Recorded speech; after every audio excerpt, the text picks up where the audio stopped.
Danny, a player who was seen as the next doublelift, Danny was viewed as the best ADC in 2022 at only 18 years old. After winning Rookie of the Year in 2021, Danny looked to make the jump into his second year of competing with the same intensity as the first. He would play fine during the start of the 2022 season, but failed to win the lock-in tournament and would barely reach the winner's bracket of spring playoffs after a three-way tiebreaker with FlyQuest and Golden Guardians. A crushing loss to first-seeded Team Liquid forced EG into the lower bracket, but they would only drop one game the rest of the way to win the LCS Finals and even get revenge on Team Liquid in the process. Wants to buy time for Danny. 2v5 is possible. I mean, you're not going to start the Baron, but you might get a team fight. He's going to shoot. You're kidding me! Centauran fights early. Kill number 1. Here comes kill number 2. Danny's in for number 3. For 4. The king of Pentakill. Oh my God! You gotta be kidding me! What was not Danny with the most incredible... Danny would reach MSI in just his second split as a pro. EG would reach the semifinals of MSI and even defeated T1 during the Rumble stage, so that means Danny actually has a win over Faker in a pro match. The last time I can think of NA beating Faker was during MSI in 2016 with CLG, and this kid was doing it in his first few years of competing, a special talent for North America to probably ship off to Europe eventually. But after this event, he would find his form and went ballistic during the summer split, becoming unkillable with every champion he touched. With huge performances against Cloud9, Team Liquid, and TSM, having an 83% win rate and a 7.5 KDA across 18 games played. However, once the split ended, Danny never played in the Pro League again, citing a combination of mental health struggles, burnout, and the pressures of performing at that high of a level. He decided it would be best to step away before the World Championship in 2022. EG would make it to the group stage with their sub Kaori, but ultimately went down 1-5 in the group stage. Danny has to be one of the biggest what-ifs in all of esports. Demon 1 was on top of the world at the end of 2023, beating Paper Rex 3-1 and becoming VCT champions, being the MVP of that series, and winning Esports Breakthrough Player of the Year in 2023. With other placings such as second place at Masters Tokyo and third place in Americas, Demon 1 was clearly the best player in the world. After having the highest KDA at the biggest event of the year, and being one of the most feared players in the game, you would think that he would have an exciting career ahead. But he never got back to this level. He would have revivals and returns, people hyping up super teams and comebacks, but he never found his next EG. His stints with NRG and Leviathan lasted one stage each, and for whatever reason, Demon 1 never reached that level we saw at the end of 2023. I will give Demon 1 credit for trying and doing his best, regardless of the situation, even subbing in for Dragon Ranger Gaming for VCT Champs 2025.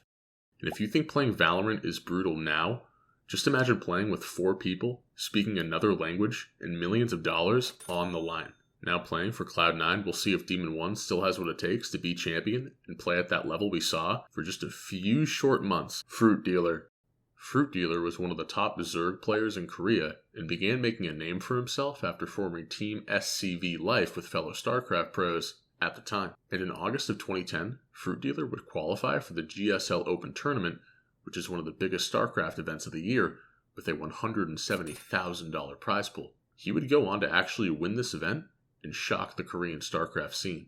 And just before his esports glory, he was helping his mother, who was a fruit vendor, hence the name. However, after this massive win, what should have been a great career never materialized, and Fruit Vendor never got back to this level, and just about a year later, he would actually retire, just a year removed from winning one of the biggest StarCraft 2 events at the time.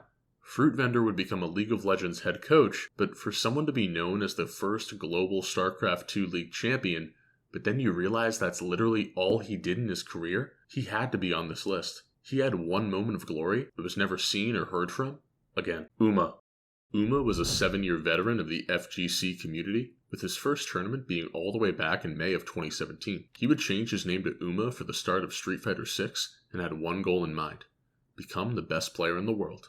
He would grind and compete in every offline event and started getting momentum during the qualifiers for Capcom Cup X, beating top players such as ZJZ and Chris Wong.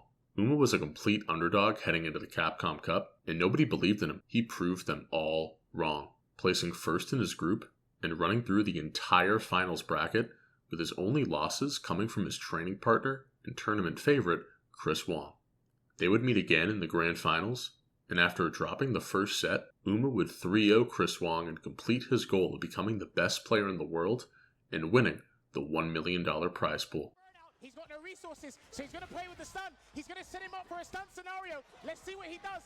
This full conversion. This is the game. He's done. I think he's done. That's it.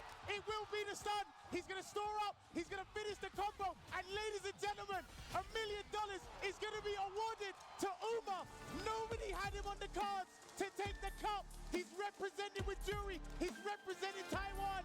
And he will be your first $1 million champion for Street Fighter 6 here at Capcom Cup 10. And a few months earlier, he would be on nobody's radar. Nobody thought he had a chance of winning this event. But after this moment, he retired.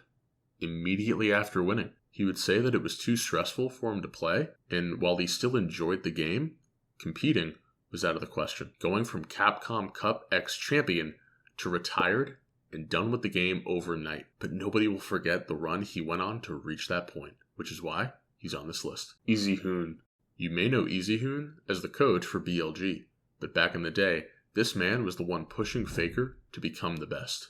Easyhoon was actually playing in important games over Faker and even played in all 3 LCK Spring 2015 finals games to reach MSI that year. In 2015, this guy was seen as one of the best mid laners in the world, especially after winning the World Championship with SKT going 15-1. Yes, you can cite the meta at the time or other factors that played into Easyhoon being this good, but I think everyone thought that once he left for another team, we would at least see him back on the international stage. But we never did.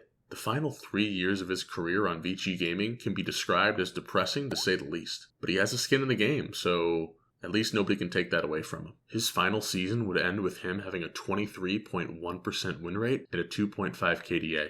I feel really bad for this guy. And if you look at some of these teams he was on, you just have to wonder, if he ever had better pieces around him, would we have seen him in a better position? Spart. Before Spart's Vanguard season, he was viewed as just another challenger's prospect looking for his chance.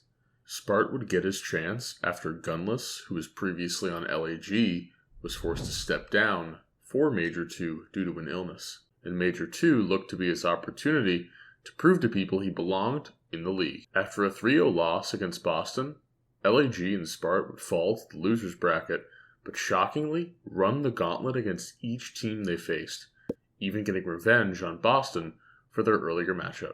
This would culminate in a grand finals matchup against the world champions at the time, Atlanta FaZe. Spart would clutch up and secure the MVP of the series, and just a few months earlier, he was an unknown challenger's prospect, and now he was a major winner. 2v4. Asim, he's done it. It is now all down to Celium. It's history in the making. One way or another.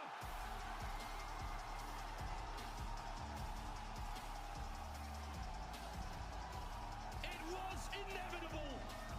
The clock has struck 12.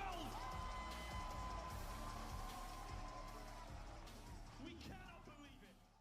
What people slowly started to realize was that Spart was using a different gun than most pros at the time, the Volk, and by the time everyone realized what he and LAG were doing, it was too late, and Spart would become a major winner and leave everyone both dumbfounded and pretty upset he won using a different gun. But that's Call of Duty Esports in a nutshell. However, after this performance, Spart never saw the finals again in the CDL, going from team to team, recently having a stint with Cloud9 that went pretty bad to put it bluntly, and now plays for Bush Gaming. Whether it was the COD gods striking him down after using the Volk, or just unfortunate circumstances, Spart deserves a spot on this list by dominating a game for one tournament and really never being heard from again. Thank you guys for watching. If you want to watch more videos like this, click on screen now.